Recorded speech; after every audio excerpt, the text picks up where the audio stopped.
아멘. 주님을 찬양합니다.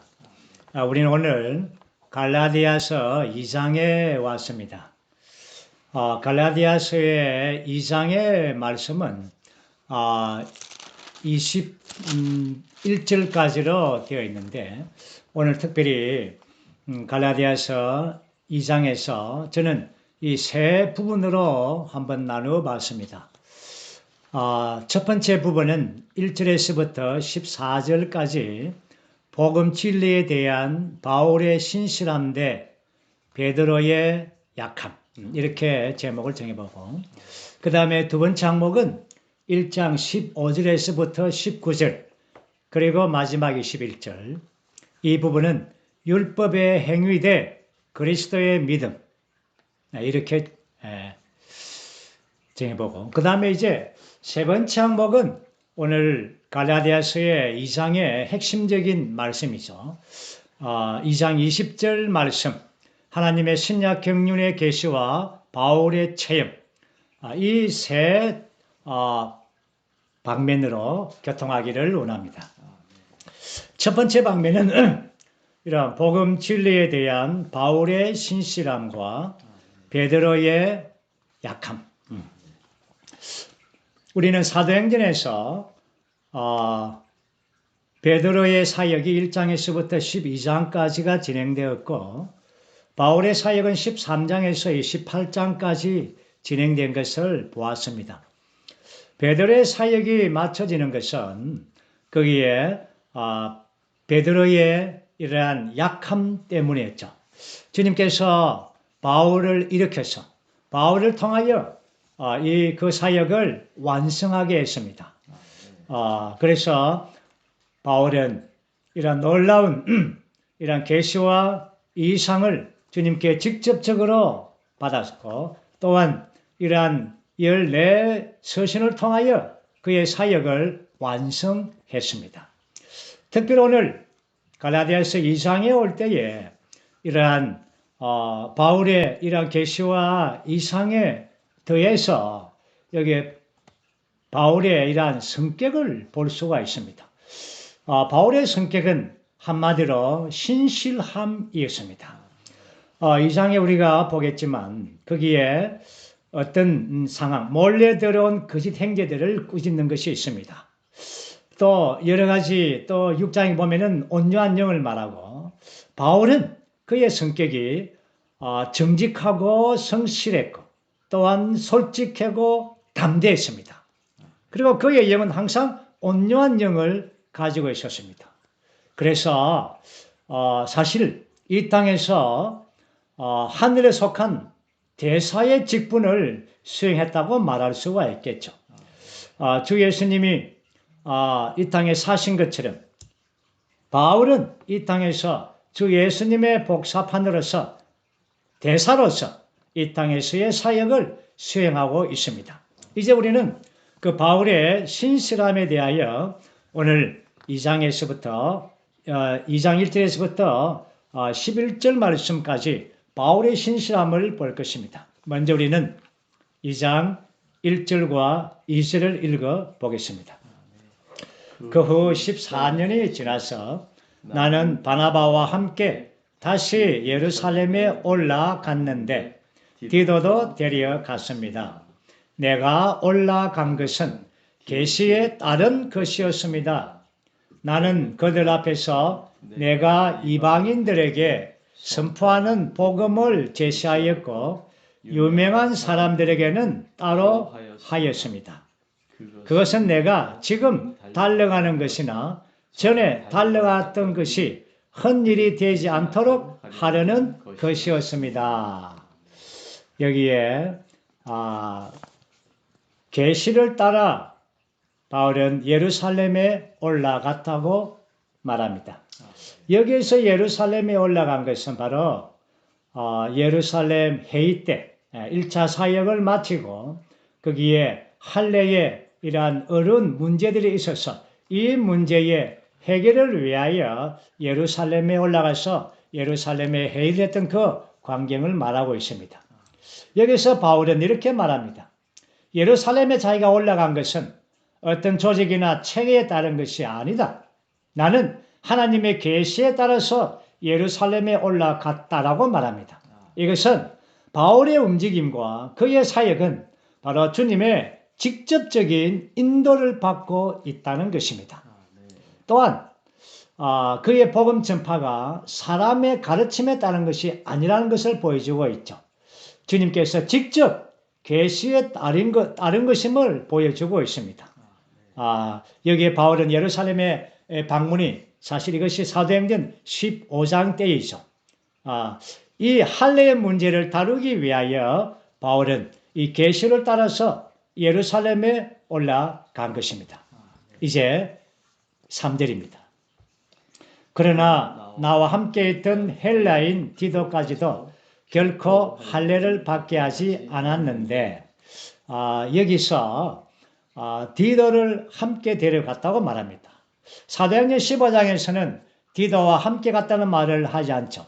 그렇지만 이 갈라디아서 2장에서는 자세하게 디도를 데리고 갔다고 말합니다. 그러나 할례를 받게 하지 않았다.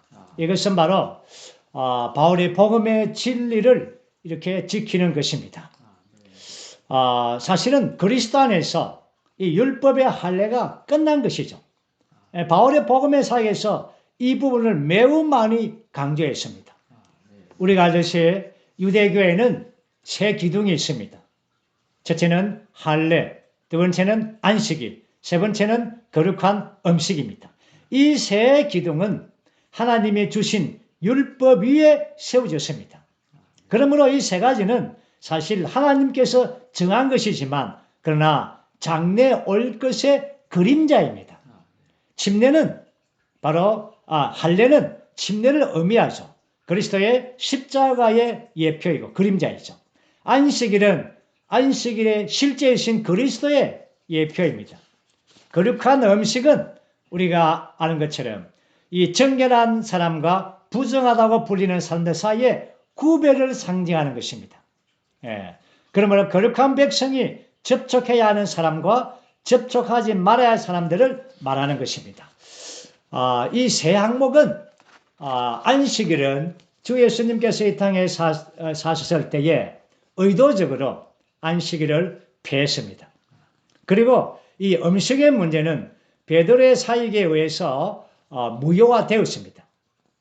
그리고 할례의 문제는 바울의 사역 안에서 아무것도 아닌 것으로 이렇게 처리했습니다. 그래서 사실은 이러한 유대교의 기초인 율법이 끝났고 그리스도에 의해서 대치되었습니다. 이것이 지금 바울이 이러한 복음의 이 중심이죠. 그 다음에 이제 4절과 5절 말씀입니다. 그것은 몰래 들어온 거짓 형제들 때문이었습니다. 그들이 살그머니 들어온 것은 그리스도 예수님 안에서 가지고 있는 우리의 자유를 엿보고 우리를 노예로 삼으려는 것이었습니다. 그러나 우리는 그들에게 잠시라도 굴복하지 않았습니다. 그것은 복음의 진리가 항상 여러분과 함께 있도록 하려는 것이었습니다. 바울은 아주 분명했죠. 그리고 이러한 복음 진리에 대하여 아주 다시 한 번 더 갈라디아 성도들에게 상기시켜주고 있습니다. 여러분이 가지고 있는 그리스도 안에 있는 여러분의 자유, 그것이 뭡니까? 그것은 보물입니다. 여러분 그 보물을 빼앗기지 말아야 합니다. 어떤 거짓 행제들이 들어와서 여러분이 가지고 있는 그 보물을 빼앗으러 갑니다. 여기서 이 자유라고 말할 때 우리는 이 그리스도 안에 있는 자유, 이것은 네 가지 항목을 포함하고 있습니다. 첫 번째 항목은 율법의 속박에서 벗어나는 해방입니다. 두 번째 항목은 풍성한 공급에서 오는 만족함입니다. 세 번째 항목은 그리스도 안에 참된 안식입니다. 네 번째 항목은 살아계신 그리스도를 충만히 누림입니다. 그러므로 이 네 단어, 해방과 만족과 안식과 누림, 이런 네 가지의 모든 방면들이 우리 그리스도 안에 있는 자유 안에 포함되어 있는 것입니다. 그러나 여기에 거짓 행자가 와서 이러한 율법의 사항들을 퍼뜨림으로 할례에 받아야 한다는 것을 이렇게 퍼뜨림으로 바울은 여기에 대하여 복음 진리를 견고하게 서서 대항하고 있는 것입니다. 그리고는 이제 6절 말씀 보면 유명하다는 그 사람들은 그들이 어떤 사람들이었든지 간에 나에게는 별 차이가 없습니다. 하나님은 사람을 외모로 받아들이지 않습니다. 유명하다는 그 사람들은 아무것도 나에게 더하여 준 것이 없습니다. 바울은 아주 분명했죠. 유명하다는 이들에게서부터 아무것도 받지 않았습니다. 배우지 않았습니다. 가르침 받지 않았습니다. 그 유명한 자들이 누굽니까? 바로 예루살렘의 이러한 사도들, 베드로, 요한, 야고보 아닙니까? 사실은 그들은 이 나이적으로 체험적으로 앞서 있었죠. 그렇지만 이제 바울은 이 하나님의 신약 경륜에 관하여 분명했고 이러한 복음 진리에 분명했습니다. 그래서 이러한 것들에서 아주 분명하게 자기는 사람들에게서 어떤 것도 배우고 가르침 받은 것이 아니라는 것을 아주 분명하게 말해주고 있습니다. 그 다음에 우리는 7절과 9절 말씀을 보죠.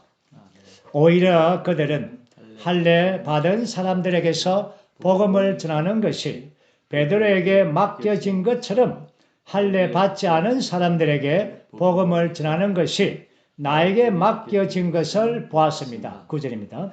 기둥같이 여겨지는 야고보와 게바와 요한도 나에게 주신 은혜를 알고서 나와 바나바에게 교통의 악수를 하였습니다. 그래서 우리는 이방인들에게 가고 그들은 할례 받은 사람들에게 가기로 하였습니다. 이 내용은 사도행전 15장에서 예루살렘 회의에서 그 결정하고 이렇게 약속한 내용들입니다. 여기에서 바울은 이방인들에게 복음을 맡았다는 이 분명함을 이제 솔직하고 정직하고 한면에서 아주 담대하게 말했습니다. 그렇죠?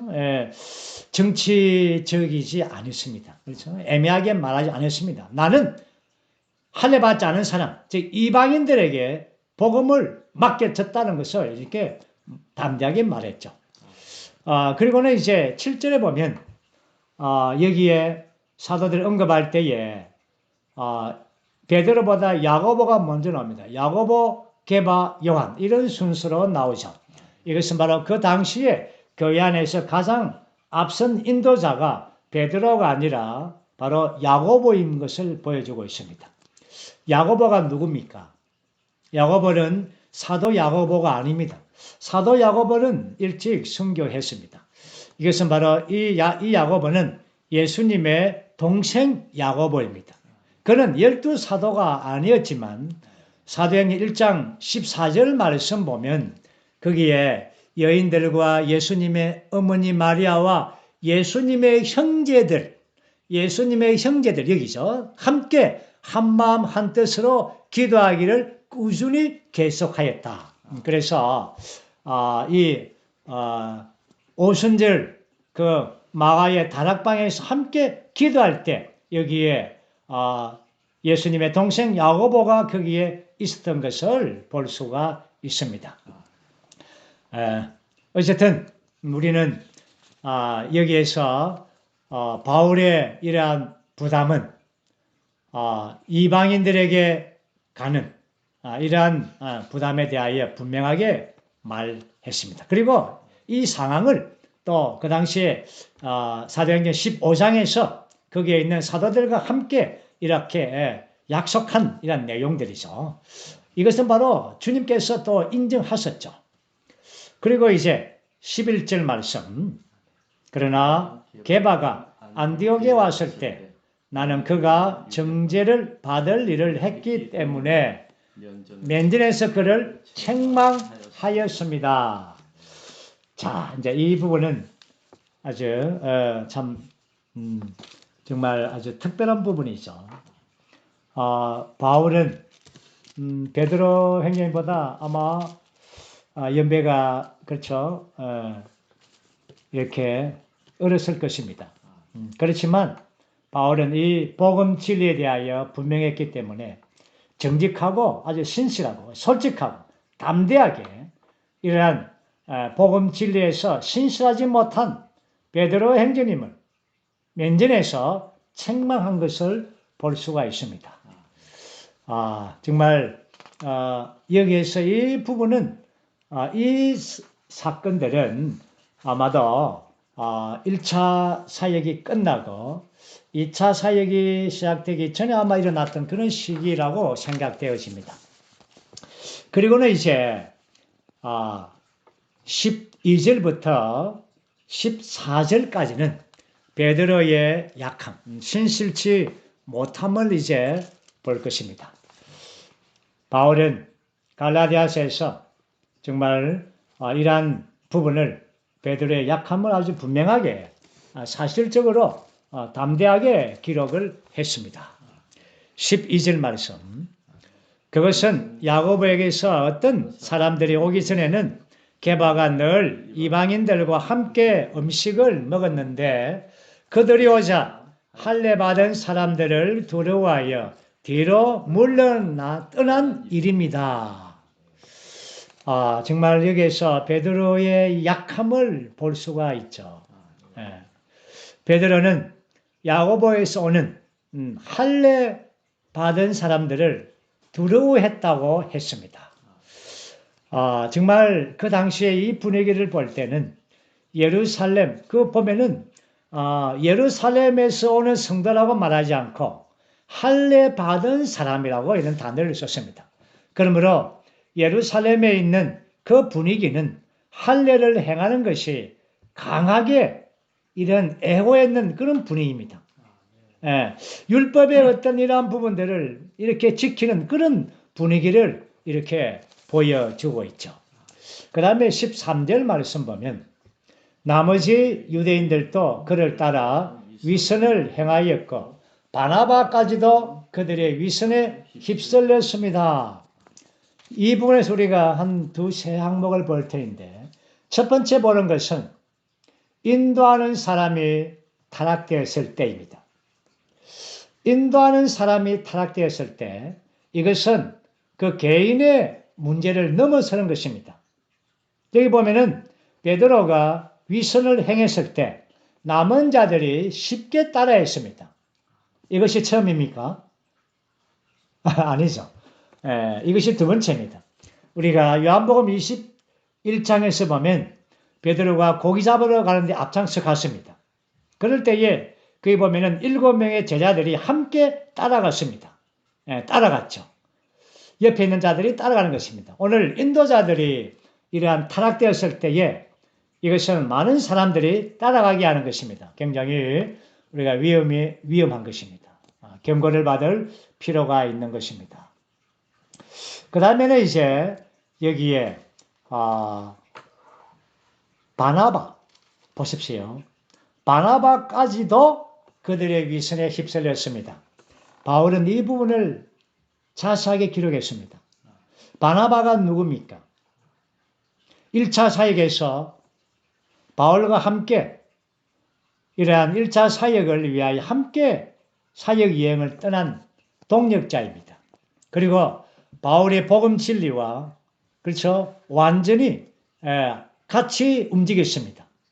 그때 바울의 복음 진리를 대하여 많이 들었고 또한 가까이서 그 말씀을 함께 그렇죠? 확증했을 것입니다. 그러나 여기에 이 부분에 보면 바울의 복음 진리와 바나바가 완전히 동화되지 못한 것을 이렇게 볼 수가 있습니다. 우리는 이 바울의 복음 사도행전에서 2차 사역을 떠날 때에 출발할 때에 바울과 심히 다툰 장면을 보았습니다.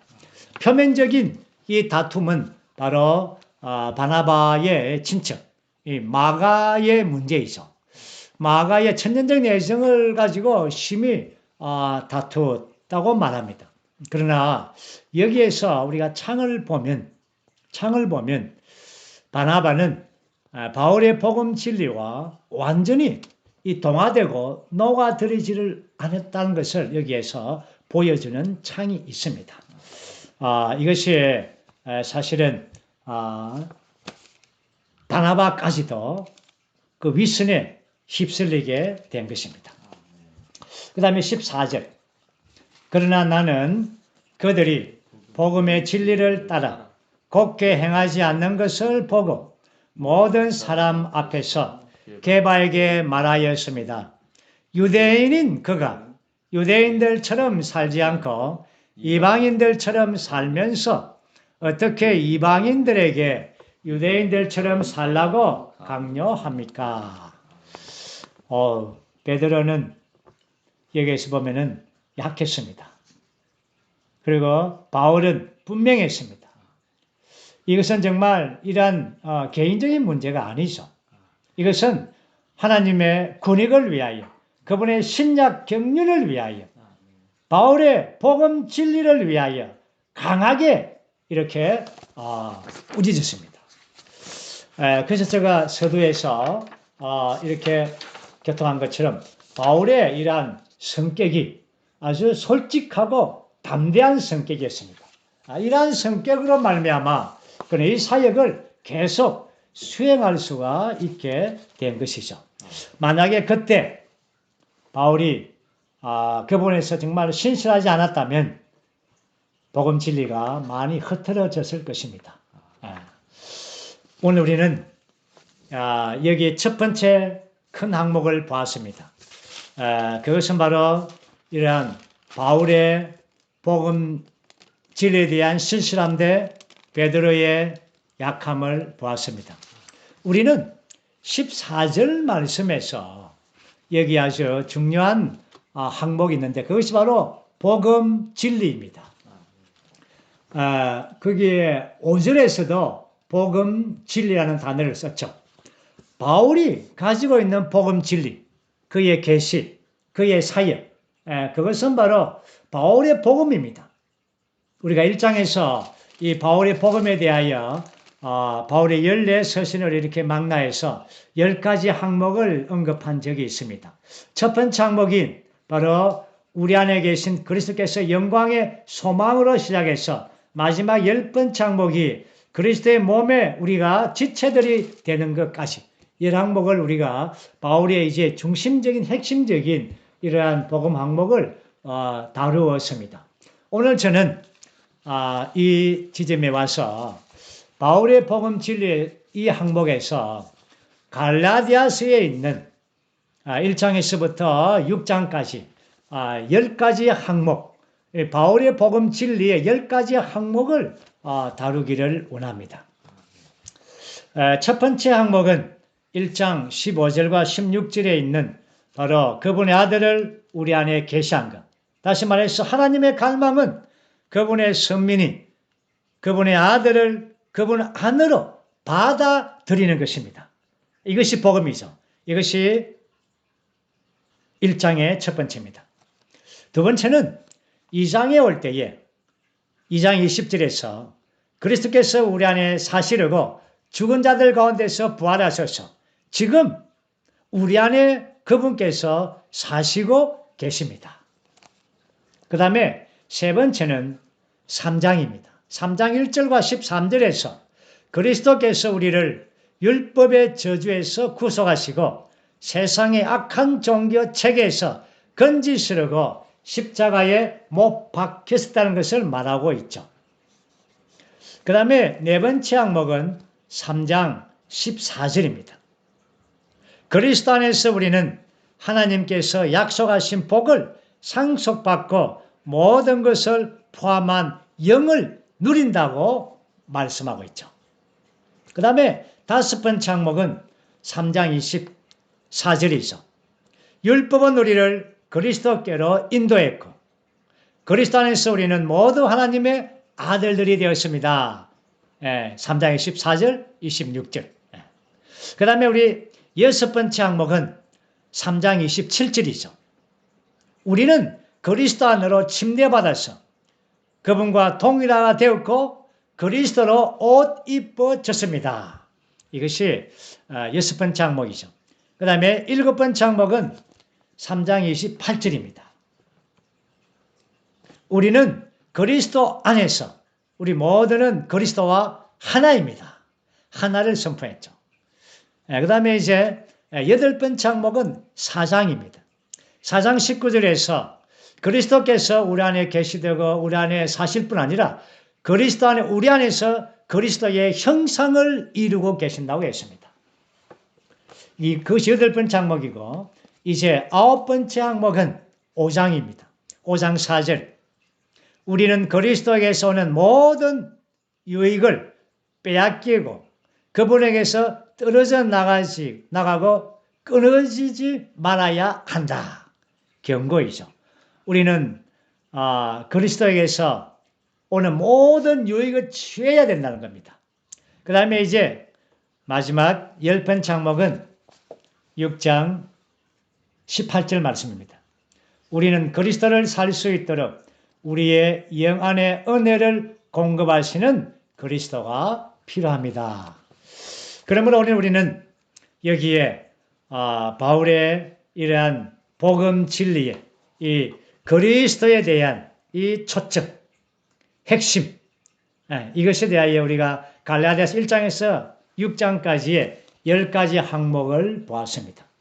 그렇기 때문에 이 갈라디아서가 초기에 쓰인 서신이지만 이러한 심장부, 바울의 이러한 사역의 심장부 안에 있게 된 것입니다.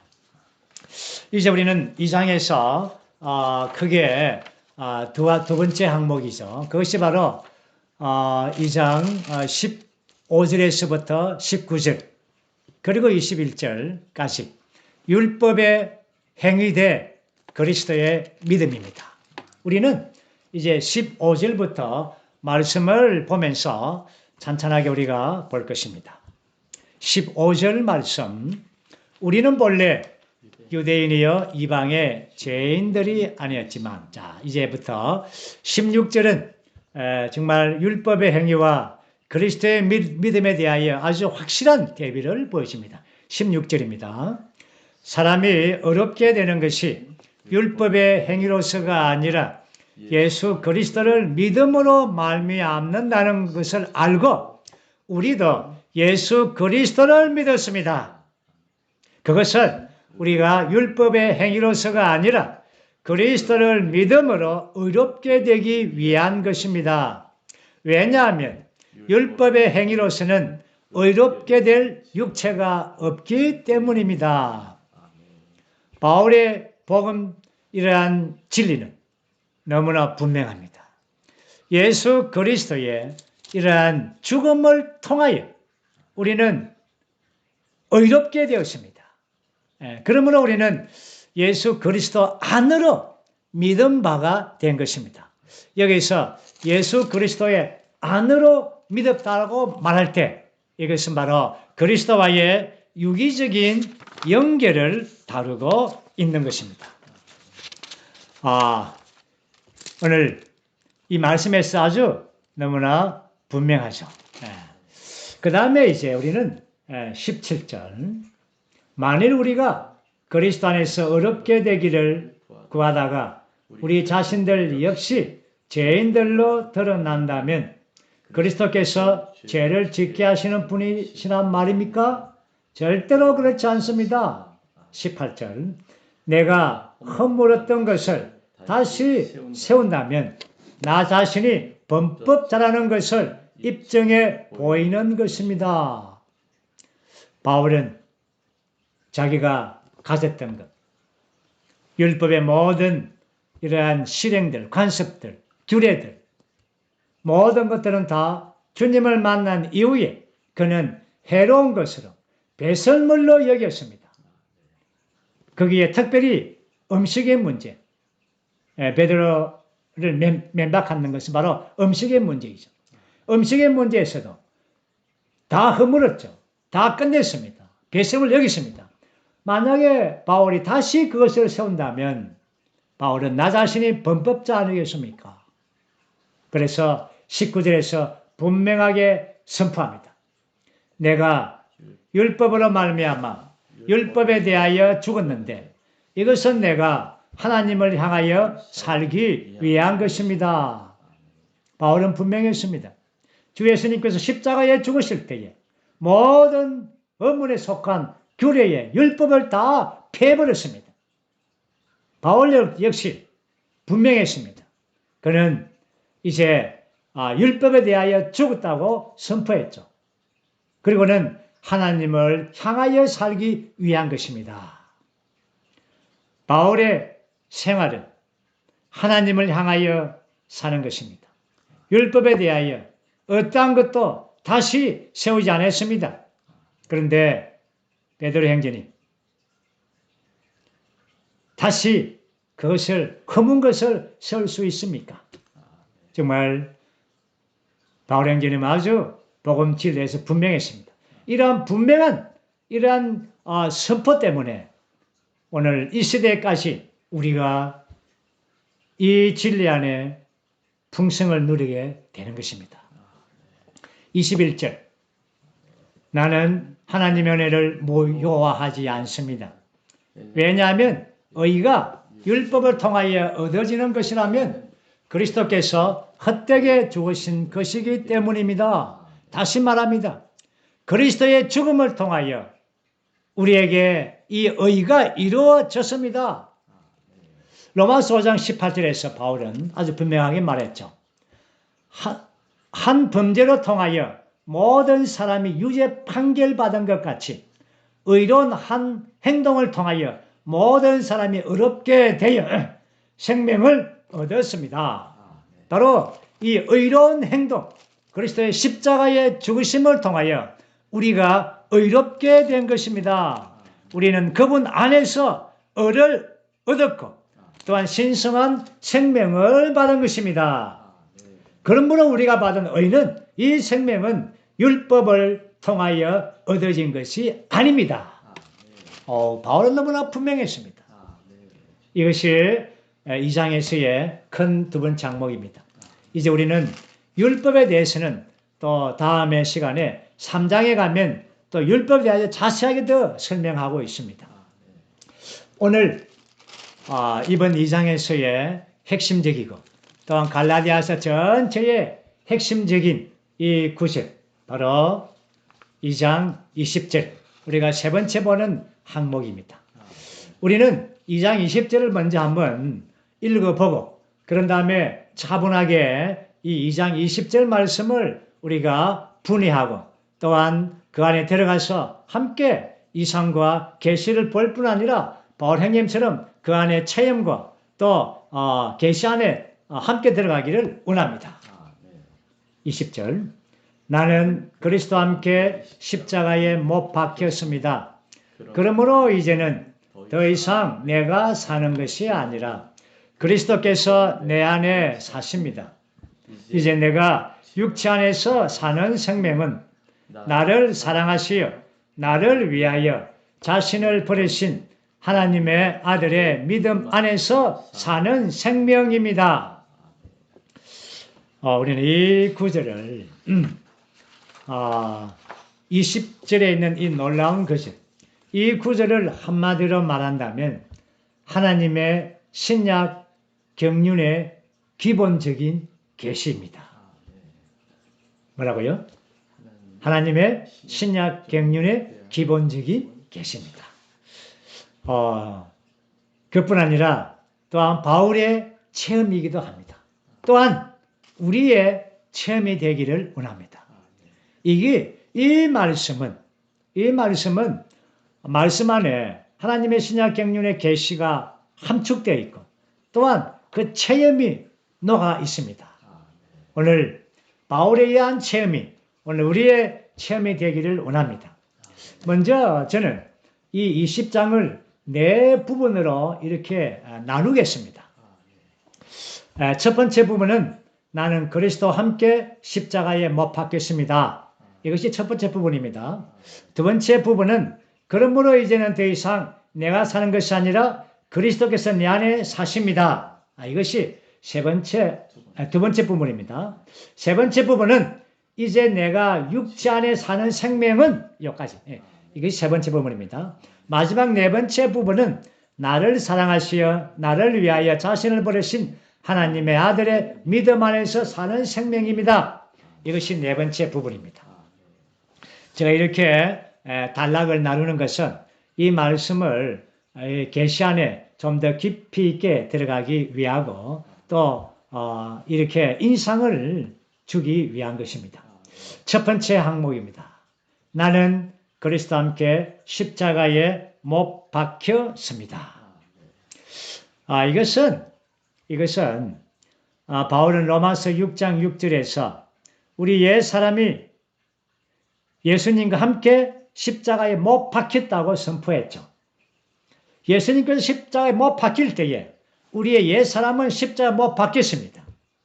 그래서 이 옛 사람, 나는 그리스도와 함께 십자가에 못 박혔다라고 이러한 사실을 선포한 것입니다.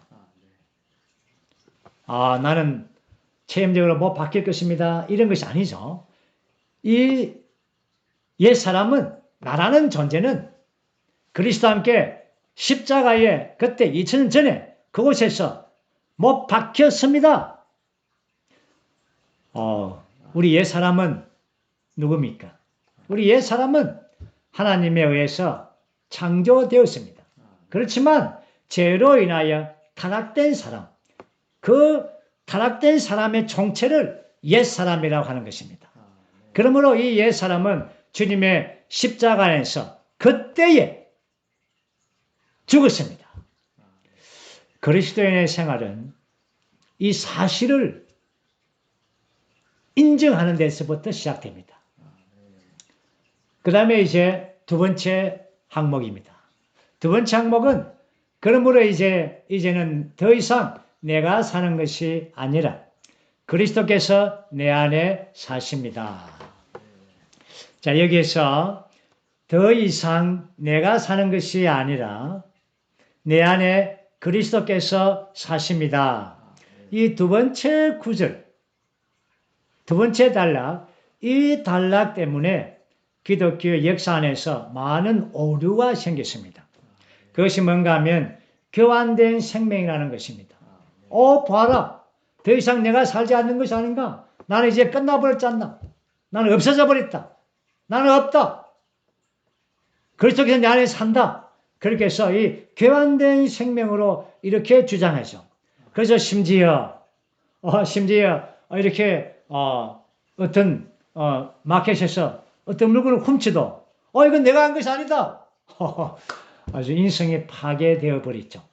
이러한 것들이 진리의 오류인 것입니다.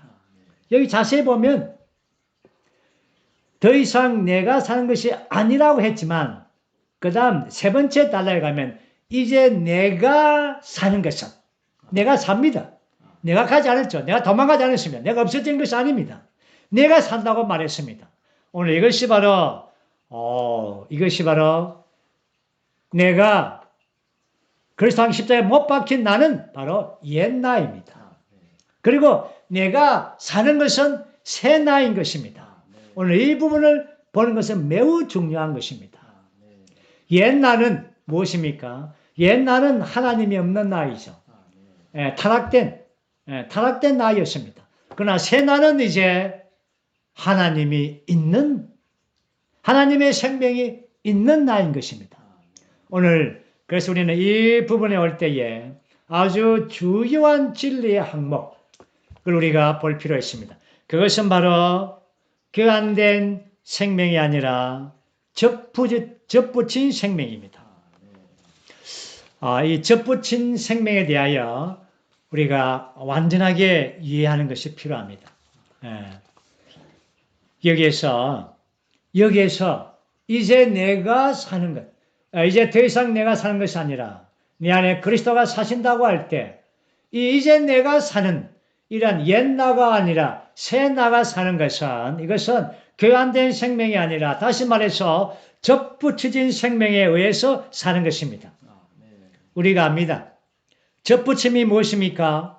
바로 접붙임은 이러한 비슷한 생명끼리 결합되는 것입니다. 그 접붙임의 목적이 뭡니까? 접붙임의 목적은 바로 생명이 풍성하게 되는 것이죠. 더 좋은 열매, 더 좋은 과일을 얻기 위하여 접붙임을 합니다. 접붙임의 과정, 이 두 생명이 비슷해야 됩니다. 그래서 하나님께서 사람과의 접붙임을 하시기를 원하는 것입니다. 사실 이것이 하나님께서 원했던 것이죠. 영원전부터. 그래서 보십시오. 하나님께서 사람을 창조할 때에 사람은 하나님의 형상과 하나님의 모양으로 창조되었습니다. 이 말은 사람의 창조는 인류가 아니라는 것입니다. 신류입니다. 하나님의 형상과 하나님의 모양으로 이렇게 창조된 것입니다. 왜 하나님의 형상과 모양으로 하나님의 종으로 창조했습니까? 왜 그렇습니까? 다들 그렇게 하죠. 하나님 표현하고. 그러나 여기에서는 이번 메시지에서는 하나님과 접붙이기 위해서. 아멘입니까? 하나님과 접붙임. 여러분, 돌감람나무와 참감람나무가 접붙이죠. 그렇죠? 또한 배나무도 이렇게 접붙이고 사과도 접붙입니다. 그러나 여기에서 하나님과 사람이 접붙이는 것입니다. 그래서 하나님께서는 사람을 하나님의 형상과 모양으로 하나님의 종으로 창조하신 것은 하나님과 사람의 접붙이기 위한 것입니다. 그 다음에 하나님께서는 이러한 접붙이시기 위하여 그분은 육체가 되셨습니다. 그리고 인간 생활을 사셨고 십자가에 못 박히십니다. 그분이 잘리죠. 그분이 부활 안에서 이제 생명 주는 영이 되셨습니다. 이제 그분은 과정을 거쳐서 다시 한 번 더 제가 물어보죠. 그분은 육체 되심과 인간 생활과 죽음과 부활과 성취는 왜 이러한 과정을 겪었습니까? 예, 맞습니다. 접붙이기 위한 것입니다.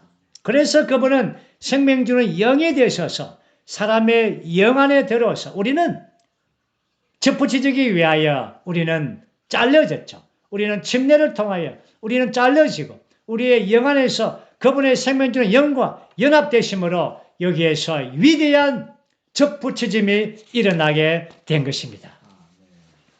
우리의 체험에 의하면 우리가 주 예수님을 소중히 여겼죠. 주님을 복음의 말씀을 들을 때 소중히 여겼습니다. 그럴 때에 그 말씀을 들을 때에 그 안에 믿음의 요소가 우리 안에 들어왔어. 주님에 대하여 아주 귀하게 여기기 시작할 때에 그분의 요소가 우리 안에 들어와서 뭐 했습니까? 접붙이게 된 것입니다. 그러므로 우리는 믿고 침례받죠. 침례받은 것은 뭡니까? 그분 안으로 접붙였다는 것입니다. 오늘 거듭난 믿는 이들은 바로 이 접붙이짐의 생활을 살아야 되는 것입니다. 요한복음 15장에서 나는 포도나무여 여러분은 가지들입니다. 이게 뭡니까? 접붙여졌다는 것입니다. 그가 내 안에 내가 그 안에 거하면 그 사람은 열매를 많이 맺습니다. 우리의 열매는요. 우리의 열매 안에는 뭐 겸손함이 있고 사랑이 있고 온유함이 있고 참을성이 있고 뭐 아주 뭐 좋은 그러나 우리의 타고난 열매는 그렇죠. 오래 가지 못합니다. 반짝하고 말죠. 그러나 여기에 접붙이짐을 통하여 이러한 하나님의 이러한 열매들 그 신성한 속성들 사랑과 의와 빛과 거룩함의 모든 신성의 속성들이 오늘 접붙임 안에서 우리의 인간의 미덕들 안에서 나타나고 표현되게 하는 것입니다. 그러므로 그리스도인의 생활이 무엇입니까? 라고 한마디로 말한다면 바로 접붙이진 생활을 사는 생활인 것입니다. 이것이 이제 두 번째 항목이었죠. 이제 2장 20절에 이제 세 번째 항목은 뭡니까? 이제 내가 육체 안에 사는 생명은 여기까지 했죠. 자, 내가 육체 안에 살지 않습니까? 그러니까 이 말씀 보면은 전혀 교환된 생명이 아닙니다.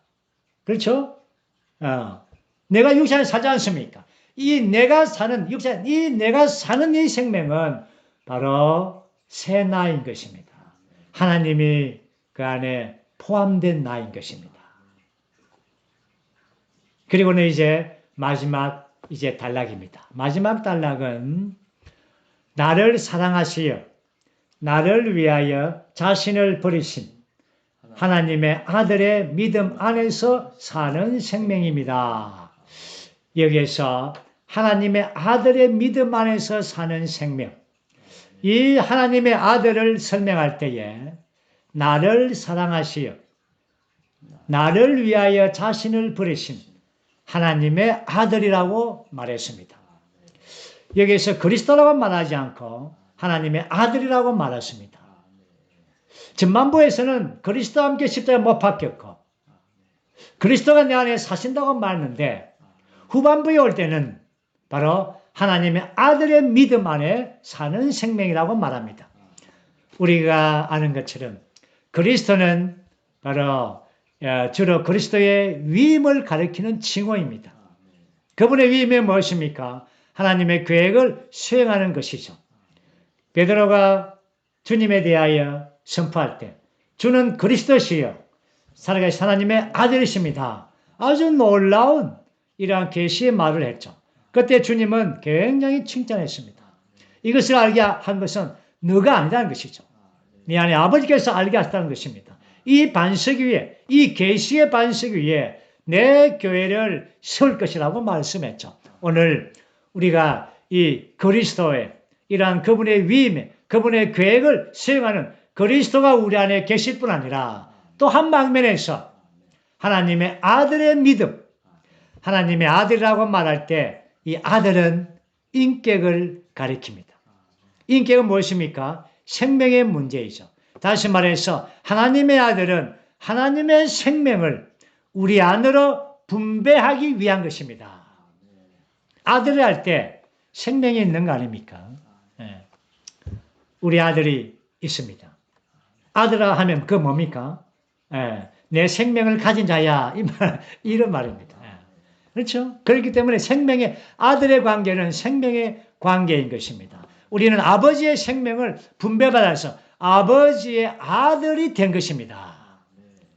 그래서 이러한 아들 안에 있는 믿음 안에 사는 생명인 것입니다. 그러므로 그리스도인의 생활은 다시 말해서 하나님의 아들의 생명 안에서 신성한 생명을 받아서 그 생명의 믿음 안에서 사는 생활이 바로 그리스도인의 생활이 된 것입니다. 이것이 오늘 2장 20절 안에 있는 이러한 말씀입니다. 우리가 2장을 이제 마쳤습니다. 정말 다시 한 번 더 2장의 전체적인 구조를 보면 제가 서두에서 세 항목을 말했죠. 첫 번째는 복음 진리에 대한 바울의 신실함대 베드로의 약함에 대하여 보았습니다. 두 번째는 이제 15절에서 19절 그리고 21절까지 율법의 행위대 그리스도 안에 있는 믿음을 보았습니다. 그리고 우리가 그 부분에서 바울의 복음 이러한 진리, 복음의 진리가 무엇인지 이 갈라디아서 1장에서 6장 전체에 걸쳐서 바울의 복음의 진리 아주 분명하게 우리가 보았고 그리고 마지막 항목, 세 번째 항목이 바로 2장 20절 하나님의 신약 경륜의 계시와 바울의 체험을 다루었습니다. 우리는 이러한 바울의 말씀, 특별히 2장 20절 안에 있는 말씀, 이 말씀은 사실 바울의 계시이며 바울의 이상일 뿐 아니라 바울의 체험이었습니다. 오늘날 우리가 정말 한 세 사람의 생활을 살기 위하여 우리 자신의 이러한 천년적인 생명, 우리 인간의 미덕들, 심지어 문화까지도 다 제쳐놓고 십자가 안에서 우리를 두게 하고 우리가 신성한 생명 안에서 이러한 접붙여진 생명을 통하여 우리가 살아가는 것입니다. 계속적으로 우리가 접붙임 안에서 그분의 신성한 요소가 우리 안에 계속적으로 분배될 때에 우리의 안에 있는 우리의 창조된 인성을 변화시키고 우리를 풍성하게 하고 더 강화시키고 아주 높여지게 될 것입니다. 그리고는 한 방면에 소극적인 우리의 옛사람에 속한 것들, 이러한 것들을 우리가 점차적으로 걷어내는 것입니다. 배출하는 것입니다. 그러므로 그 사람은 날마다 후패해지고 속 사람이 새로워지는 길은 오늘 2장 20절에 있는 말씀처럼 이러한 접붙여진 생활 안에서 그 생명 안에서 믿음 안에 우리가 살 때에 그러한 생활이 나타나게 되는 것입니다. 오늘 주님 우리에게 갈라디아서 2장의 말씀을 열어주심을 감사합니다. 우리가 이 말씀 안에 깊이 잠겨서 이러한 체험이 우리의 체험이 되기를 원합니다. 주님을 찬양합니다.